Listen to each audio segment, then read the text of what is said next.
Marinelli, but he never coached with those guys before, and he had to hire all new assistant coaches in the offensive side. So you throw all that in together, and he lost work done to free agency right off the bat. That probably is what started him and Rich McKay off to a bad start. But it truly was a miracle for him to come in and have that much of an impact and really provide the balance that was needed for this defensive-laden football team in 2002 and win 12 games in the regular season and go all the way to the Super Bowl and win it. Yeah. It's an interesting article. You can find it over at pewterreport.com. Scott, we appreciate a couple of minutes and some insight into our friend John Gruden, my man. Hopefully he'll come back and join us. Absolutely. My pleasure. Thanks for reaching out to me.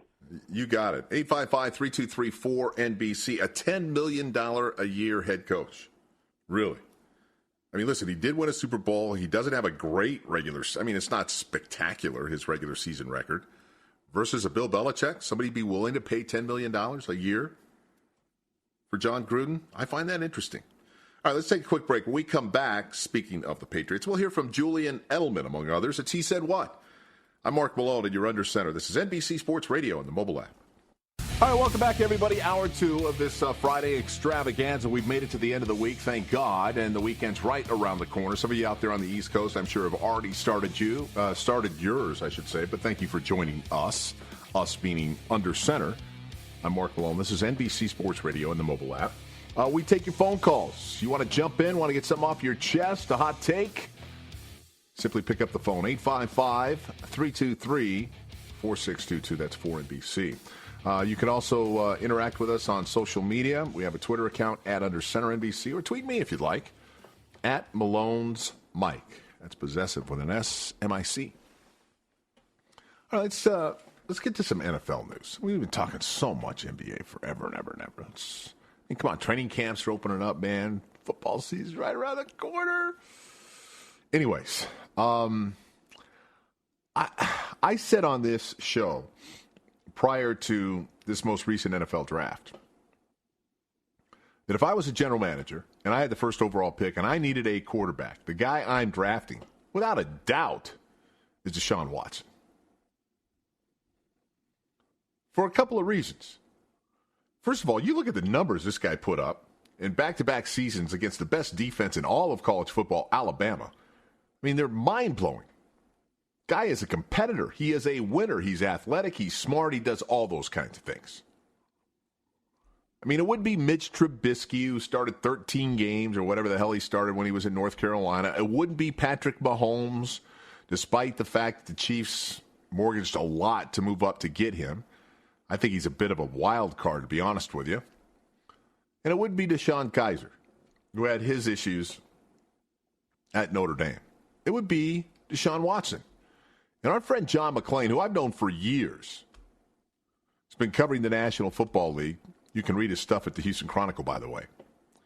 Jumped on Twitter and said this, quote, "I've covered Warren Moon from day one for 10 years. He said at his third practice, Deshaun Watson reminds me of Moon in his first camp in 1984. So smooth, exclamation point." How about that? Huh? How about that? Listen, I don't know if it's going to be Tom Savage. I think it'll be Tom Savage to open up the season. I'm telling you what, if Deshaun Watson continues to progress, and that is, understands concepts, gets the ball out of his hand, understands what defenses are doing, he's not overwhelmed by the speed of the game, at least initially, at some point in time here, probably, I'm guessing, maybe before the halfway point of this season, we're going to see Deshaun Watson under center. He is the future of that franchise.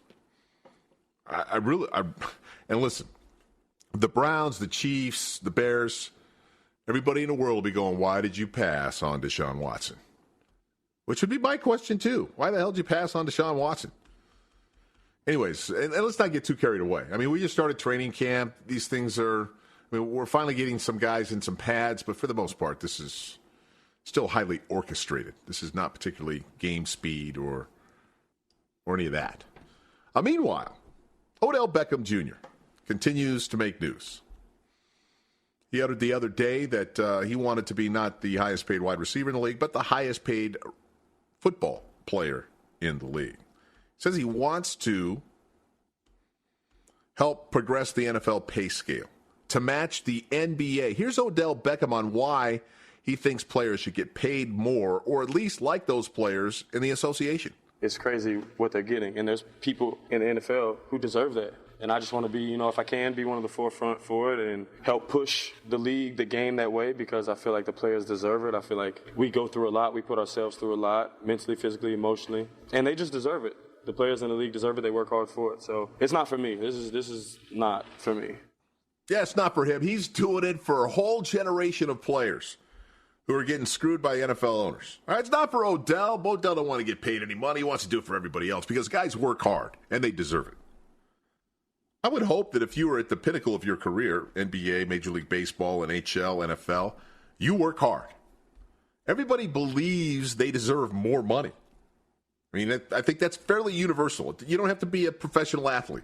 My guess is that most of the people listening to this radio program right now think they deserve more money. Giants owner John Mara, he says, listen, said he deserves to be paid and we're going to pay him. Now, the question here is, does this get out of hand? Does it get out of hand? I mean, he's got 2 more years left on his deal. He's already a distraction. And he says, listen, no matter what I say, no matter what I do, I'm going to be a distraction. Which tells me that his maturity level hasn't grown much from the time he came into the league. Meanwhile, the head coach, Ben McAdoo, in terms of whether or not this might be an issue moving forward, I thought had a simple answer. That's Odell's personal business. I don't get into the contract stuff. That's not my area. I don't spend a bunch of time worrying about it. There he is. No worry about it. He's under contract for 2 years. I'm not going to worry about it.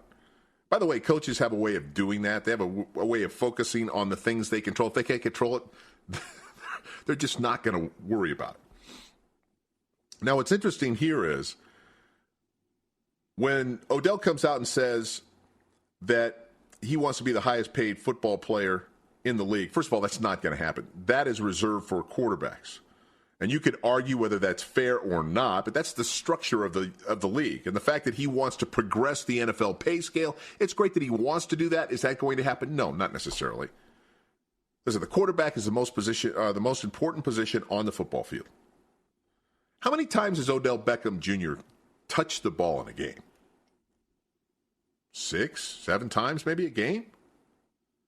Quarterback's touching it 60, 65, 70 times a game. So you got to pay that guy more than anybody else in the league because what? He's Odell Beckham Jr. He makes some spectacular catches. He's competitive. A lot of people are competitive in this league.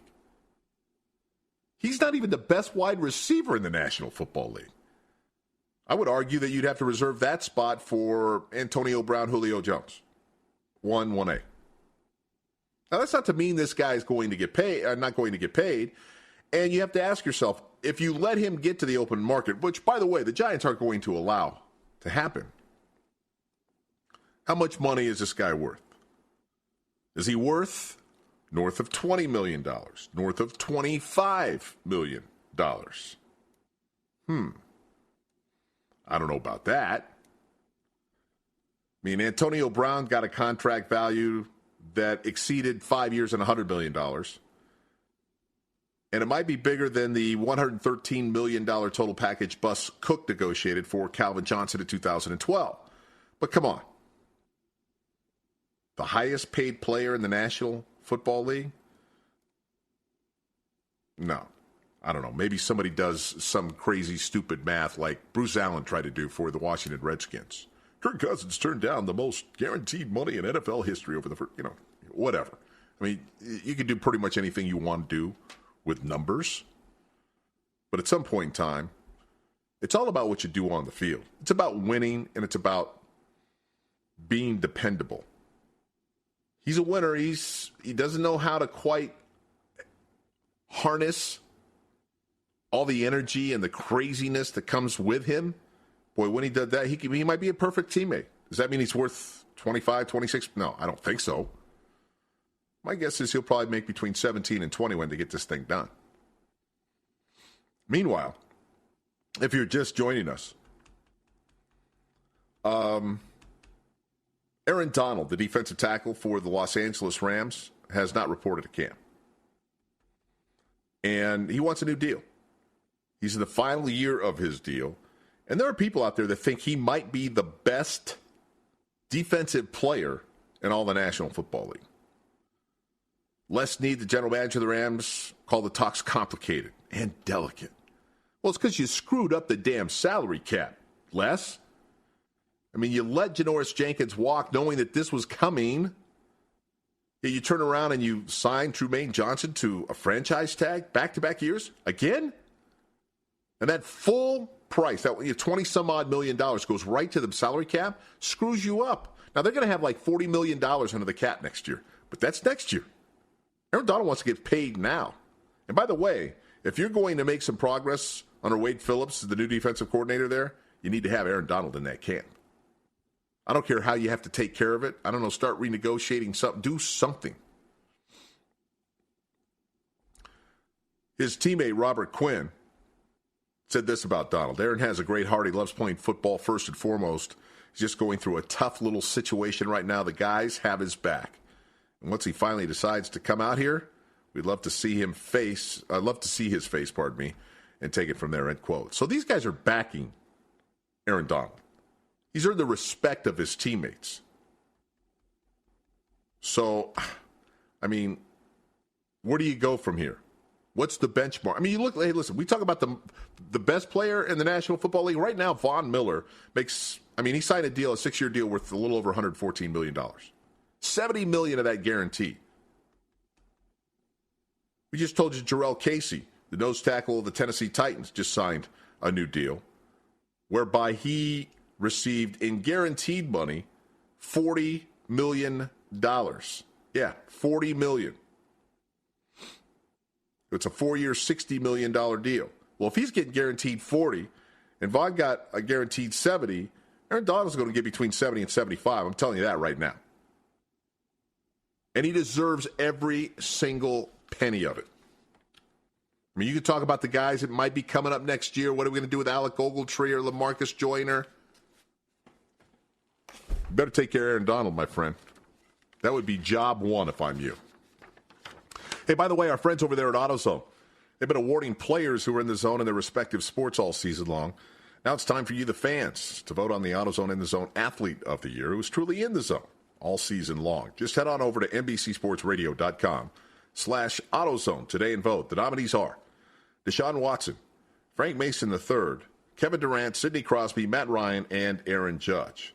And I'm being told that Frank Mason III continues to lead the AutoZone in the Zone fan voting. So here's how you can vote. Just head on over to NBCSportsRadio.com/AutoZone. That's NBCSportsRadio.com/AutoZone. And then after voting, stop into your local AutoZone for the parts, products, and helpful advice you need to get the job done right. Let's get what you need. Get in the zone, AutoZone. 855-323-4NBC if you'd like to join the conversation. We come back, we'll check in with our good friend out there in Las Vegas. Our friend R.J. Bell from pregame.com is up next, right here under center with Mark Malone. This is NBC Sports Radio and the mobile app. Mark Malone is your nighttime quarterback, and he's taking snaps. It's time to roll under center with Mark Malone right now on NBC Sports Radio, because every day is game day. Hey, everybody, welcome. Where you been? It's hour 3. We've had a couple hours under our belt as we head off into the weekend. You're under center on this Friday night. I'm Mark Malone, and this is NBC Sports Radio and the mobile app. Glad to have you. Listen, we'll take your phone calls. You want to interject a hot take, an opinion, want to disagree with me, 855-323-4NBC. That's 4622. We can also interact socially, I've been told. Yeah, the show has a Twitter site. It's at @UnderCenterNBC. Or if you'd like, tweet me. Yeah, I'll get back to you eventually. At Malone's Mike. That's possessive with an S, M-I-C. Talked a lot about the National Football League over the first couple of hours. We'll get back to that in a minute. Thought it would be irresponsible to go an entire 3 hours of sports talk radio here on NBC Sports Radio without bringing you up to date with the whole Cleveland Cavaliers situation and Kyrie Irving. It's a mess. It's a dumpster fire. By the way, did you see where LeBron is out with CP3,